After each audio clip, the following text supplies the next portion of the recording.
Junie is a highly motivated learner who struggles with emotional expression. Her peers don't consider her as a result of this. Then there's an accident in her chemistry class. Her instructor is concerned about the other girl, but because she doesn't show her feelings, no one sees that she was also harmed. She's the center of envy as they go over the notes. She pats her kitty pin softly. When she doesn't answer when Professor Curie asks her if that is her only friend, he calls her into his office and the girls go crazy. Since English was the only subject she failed, he immediately offers to teach her the language. He asked her whether she did it to be at his side, which irritates her, but she clenches her hand to hide her feelings. She shows up for her first lesson with the teacher, but she leaves since she can't grasp the way he's teaching things. However, he stops her. She flees since he is too near and uneasy. When her instructor and cousin ask her how she did when she comes home, she just replies, "Fine." He suggests that she work harder at it in the hopes of receiving an overseas scholarship. Since they work together, her cousin compliments the English instructor at school for assisting her with her academics. He hands her a notepad filled with notes for her second class. Although this helps her understand him much better, her peers are envious of her. They then approach his office requesting private lessons, but he informs them that since her English is so superb, they are not in need of them. The director then alerts him of rumors involving a pupil, but he dismisses them all and walks out. When he returns to resume his lessons, he notices that she is squirming and advises her to settle down. He asks if it makes her uneasy since he can tell she is clenching her fist and suppressing her feelings. He then tells her not to misinterpret him and that he has no interest in her. While they continue to look at one another, she informs him fiercely that neither does she. Before we go any further, I would like to ask that you subscribe to the channel if you are new to it, and more importantly, turn on the small bell so that you are notified whenever I post a new video. Let's go on now. She is then tricked by her pupils into believing that she has stolen her teacher's affection, but she keeps this to herself. After beating her, they imprisoned her. Her foot hurts as she attempts to flee via a window. She stays mute as the professor saves her and walks away without saying anything. Everyone looks on in shock as he picks up on her hurt and carries her in his arms. He tends to her wound at the hospital. Stroking her on the head multiple times, he urges her to be open about her feelings. She cherishes her outfit at home since it smells like her dear instructor.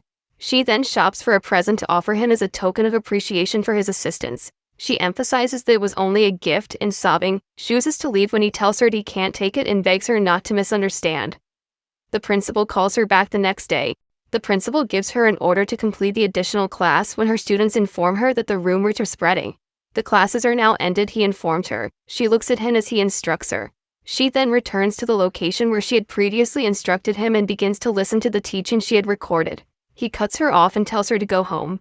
Unable to articulate her emotions, she flees, bewildered. He suggests that she declare her feelings after she reads a book about love in the bookshop, where she is seeking knowledge about love. She was prepared to announce her love when the professor arrived to teach his lectures, but she chose to sit down after observing her friend's anxious expressions. She considers how to accomplish it during the break, and when class started, her seat was empty. She feels the instructor beneath the desk and extracts her notepad, which said, "I admire you, what should I do?" He deliberately dropped his pencil and, bending over, plants a gentle kiss on her. However, a new instructor saw them. After that, when they are by themselves, he urges her to move on from the incident and apologizes for what happened, saying that it was an error.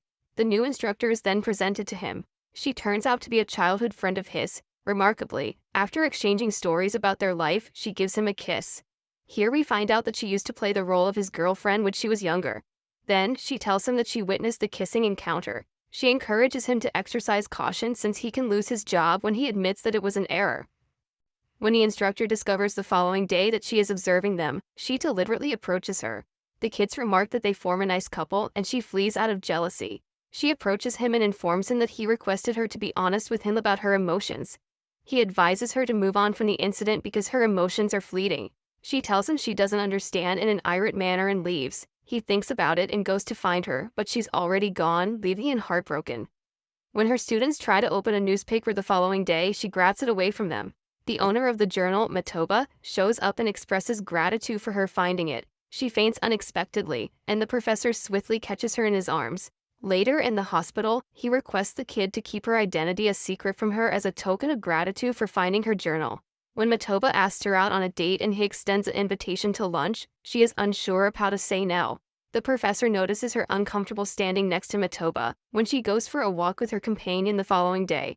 Though they could notice him, her companion stops him from interrupting them. She is abruptly taken away by a guy under a hood, revealing to us that the professor was alone himself. Confused, she warns him not to mess with her sentiments as she walks away, leaving him alone himself after confessing her love to him. The instructor instructs him to go outdoors when she looks in on him the following day while he is eating breakfast. He invites her to accompany him. He tells her he wants to be married once she graduates as they arrive at a stunning beach. Startled, she agrees to the suggestion. He tells them that if they found out, they would both be sacked and kicked out of the house. They were about to greet one another at school when something interrupts them. He sends for her after class, but he only brings her a book. Disappointed that they are unable to express their emotions, she withdraws and apologizes while giving her a hug. When the instructor notices them, she snaps a photo of them, which she then gives to her tutor and cousin. His classmate hears him complain. The instructor admits his love for her, but his cousin informs him that he will be approaching the administration since he does not support their connection. However, a co-worker informs him that the Proda improved her English proficiency and will be eligible for the overseas scholarship. The professor phones her out of the blue in the evening. She rushes to hug him, feeling secure by his side, as he assures her that he will make her smile throughout her life. She informs her cousin after she gets in that she doesn't want to study abroad, and he becomes upset since he knows the teacher is to blame. The instructor is called into the principal's office in the morning, when he is accused of being seen with a Proda. However, her cousin stands up for them, claiming that the whole thing is a fraud. The instructor acknowledges him outside for his assistance. The cousin says that she doesn't want to travel for her studies because of him and tells him that he did it for her so she would lose her scholarship. The following day, bewildered, he keeps a distance from her. They visit the same beach where he told her how he felt. But this time, he told her that he didn't truly love her in order to break up with her. He breaks down in tears as he informs his cousin that he will take the scholarship overseas. In the meantime, the instructor apologizes for what she did and admits to her buddy that she ratted him out. The day of the journey finally arrives. She's hoping her dear professor would arrive to intercept her. However, this does not occur and she departs feeling quite depressed. As the professor, by himself, wishes her well on her travels, the professor finds her in the corridor some months later, much to his astonishment, but she grabs his hand and leads him out. Later, when they are sitting on the beach, she tells him that she now gets him and that she realizes what he said was a lie because he did it so she could finish her education. She then urges him to wait for her so they may spend the rest of their lives together, but when he doesn't respond, she gives him a firm grip on the hand. He stops her, gives her a hug, and declares his undying love for her before getting her a tender kiss. This lovely tale comes to an end now.